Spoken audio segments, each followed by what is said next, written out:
घर का हार्ट होता, क्योंकि पूरा घर समाया रहता।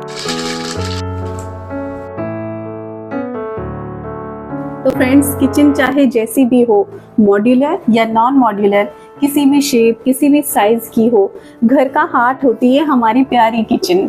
रसोई घर बोला जाता है इसे, क्योंकि पूरा घर समाया रहता है इसमें। सच्ची तो है, घर का दिल ही तो है किचन। हमेशा दिल से खुश होकर किचन में जाएं।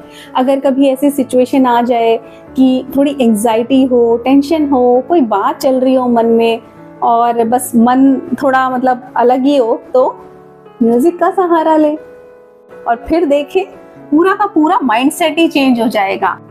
तो आइए फ्रेंड्स, आज के ब्लॉग में किचन को पैम्पर करते हैं bye cleaning it's shelves and refilling it's stock. नमस्कार दोस्तों, स्वागत है आप सभी का। मैं हूं आपकी यूट्यूबर कंचन और आप देख रहे हैं अपना ही channel life and styles of life.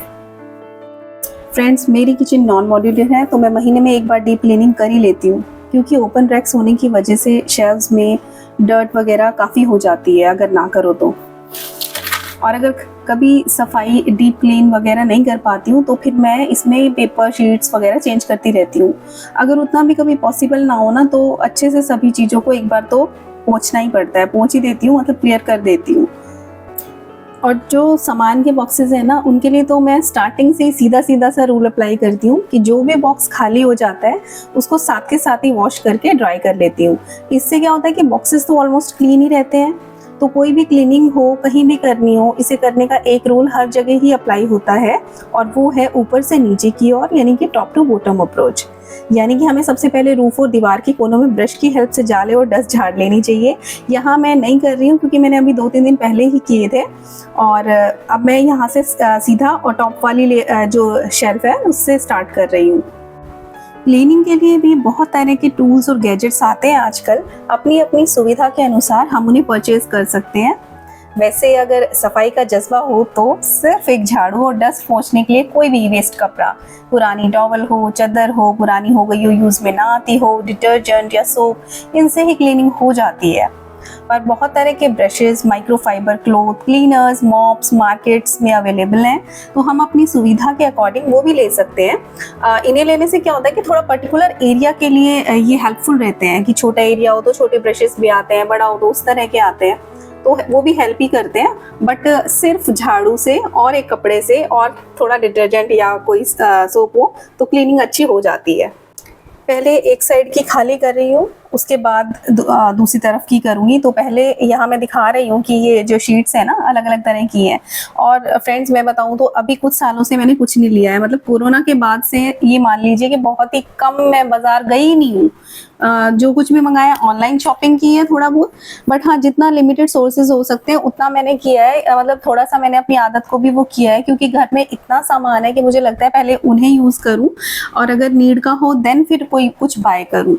और ये शेड्स काफ़ी अच्छी हैं। 2-3 साल हो गए इन्हें रेगुलरली मैं बिछा रही हूँ। बीच बीच में मैं न्यूज़पेपर वगैरह भी लगा देती हूँ, और अलग अलग शेड्स जैसे वॉश करने के लिए निकाली तो चेंज भी कर देती हूँ। वैसे तो ये जार्स वगैरह क्लीन ही है, बट एक बार फिर भी हम क्लीनिंग कर रहे हैं तो क्या करेंगे कि कोई भी डिटर्जेंट या सोप लेकर पानी घोल कर उसमें एक कपड़े पे करके एक बार उससे क्लीन कर लेंगे, देन साफ कपड़े से पूछ लेंगे। तो धोने की ज़रूरत नहीं है, क्योंकि ये इतने गंदे नहीं है, साफ़ ही है। बस थोड़ी डर्ट वगैरह अगर है तो वो क्लीन हो जाएगी उससे। और फ्रेंड्स, जो ये खड़े मसाले होते हैं ना, जैसे काली मिर्च, लौंग वगैरह, तो इन्हें ग्लास जार के अंदर रखना चाहिए। इससे क्या होता है, इनकी जो खुशबू होती है ना, फ्रेग्रेंस ही कहूँगी मैं, तो स्मेल नहीं कहूँगी, मुझे अच्छी लगती है। हर एक मसाले की अपनी अलग खुशबू होती है, तो वो काफ़ी लंबे टाइम तक रहती है एज इट इज़। अच्छा, ये ग्लास देखिए, ये साफ़ है, बट क्या हो रहा है, इस पर हल्का सा जंग टाइप में लग रहा है। उसमें क्या होता है कि काफ़ी टाइम तक अगर बर्तन रखे रहें, यूज़ ना हो ना, तो फिर ऐसा हो जाता है। बट स्टील के स्पॉन्ज से करने से एक बारी में क्लियर हो जाएगा।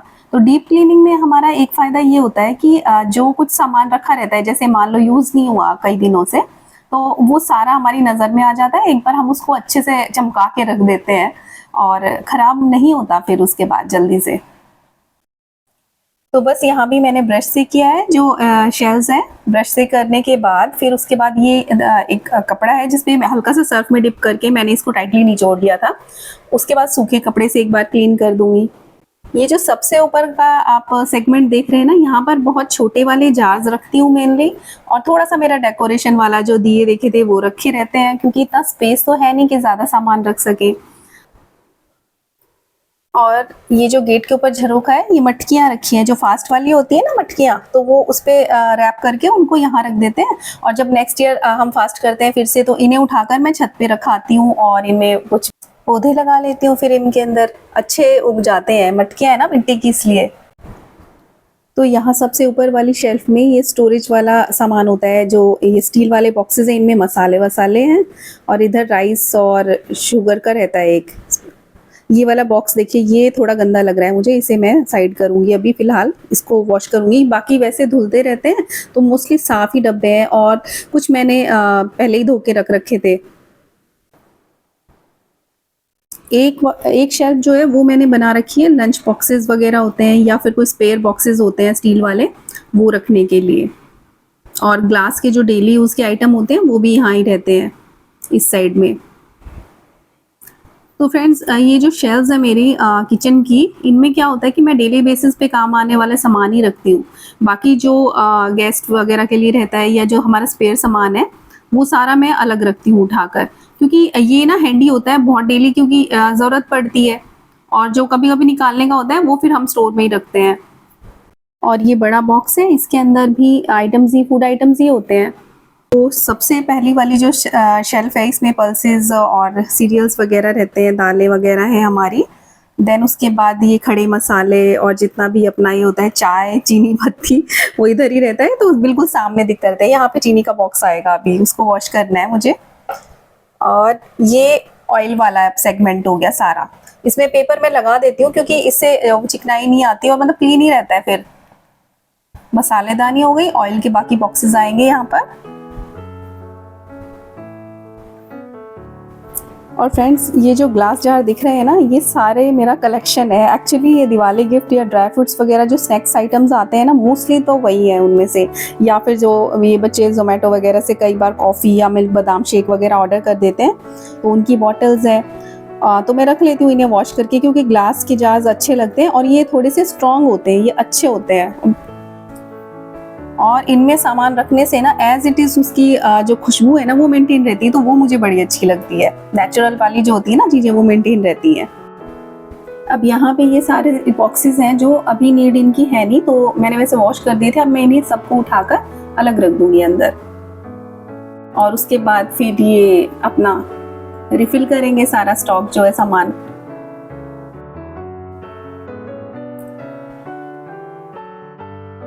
तो फ्रेंड्स, किचन जो है ना वो हम घर का हार्ट बोला गया है, तो उसे स्पेशल केयर, स्पेशल नीड की ज़रूरत होती है। और एक ये भी होता है कि हम लोग जो घर पे खाना बनाते हैं, तो बिल्कुल एक ना पॉजिटिव माइंडसेट और पॉजिटिव एटीट्यूड रखकर खाना बनाएंगे ना, तो उसका फ़र्क भी दिखेगा। मतलब किचन में जब हमें काम ही करना है तो पूरे दिल से काम करना चाहिए, और मैं आशा करती हूँ आप सभी ऐसा करते होंगे, और मैं भी ऐसे ही करती हूँ। मसालादानी के नीचे या तो ये पेपर लगा लेना चाहिए या फिर कपड़ा बिछा लेना चाहिए। इससे क्या होता है, इसमें निशान नहीं आते हैं और मिक्सअप होता है सामान, तो इजीली मतलब इसको हटा के हम चेंज कर सकते हैं और साफ हो जाएगी। फिर नमक डाला है, बट इसमें भी पेपर मैंने लगाया, अदरवाइज ये ऑक्सीडाइज्ड होकर ना निशान पड़ जाते हैं इस मेटल में। अब ये टॉवल वगैरह भी चेंज कर रही हूँ साथ के साथ, और कपड़े किचन के चेंज करना तो होता ही इम्पोर्टेंट। देन उनको गर्म पानी में वॉश करना चाहिए, इससे अच्छे से क्लीन हो जाते हैं फिर वो। और कुछ टॉवल्स ना अलग से बास्केट में रख लेने चाहिए या किसी बॉक्स वगैरह में रख लेने चाहिए। ये स्लैब के नीचे वाला एरिया है, यहाँ पे मेनली बड़े बर्तन और आटे वाला कंटेनर रखा रहता है। यहाँ के भी मैंने शीट्स चेंज कर दी है सारी, और अच्छे से डस्टिंग वगैरह कर दी है। तो ये यहाँ नीचे बड़े बॉक्सेस है ना, ब्लू एंड ऑरेंज, यहाँ एक में तो स्नैक्स आइटम्स रहते हैं, दूसरे में हमारा सामान रहता है। एक्स्ट्रा वाला जो होता है स्टॉक, वो रखा रहता है इनके अंदर। और कॉर्नर के अंदर अप्पा पैन रखे हुए हैं, वो भी क्लीन करे हैं। तो मेनली मतलब डेली बेसिस पे यूज़ होने वाला सारा सामान ही सामने सामने रहता है। और नीचे तो बड़े बर्तन काम ही आते हैं, बट जो नहीं आते हैं, जैसे कि ये लोहे वाला था हमारा, कम यूज़ होता है, जैसे डोसा वगैरह बनाने के लिए, चिल्ला वगैरह बनाने के लिए, तो उनको ना कवर करके रख देना चाहिए। मैं हमेशा कवर करके ही रखती हूँ। और फ्रेंड्स, इसके बाद मैंने गैस और स्लैब वाला एरिया भी क्लीन कर लिया है, और ये डिटर्जेंट वॉश से या किसी भी वॉश से साफ़ हो जाता है। और किचन हमारी कैसी भी हो, किसी भी तरह की हो, कोई भी डिज़ाइन की हो, मॉडर्न हो या ट्रेडिशनल हो या पुराने टाइप की हो या नए टाइप की हो, कोई फ़र्क नहीं पड़ता। एक्चुअली में उसकी क्लीनिंग, उसमें खाना बनाना और उसमें प्यार जो चाहिए, एक जो हम बनाते समय हमारे मन के अंदर एक भाव होना चाहिए ना, वो इम्पॉर्टेंट है।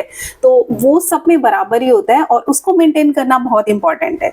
और साथ ही साथ क्लीनिंग तो है ही है। तो एक अच्छे नोट के साथ आज का वीडियो यहीं तक है और मैं आशा करती हूँ आपको पसंद आया होगा। तो प्लीज़ शेयर करें, चैनल को सब्सक्राइब करें, अपने वैल्यूएबल कमेंट्स भी दें। Thank you and bye.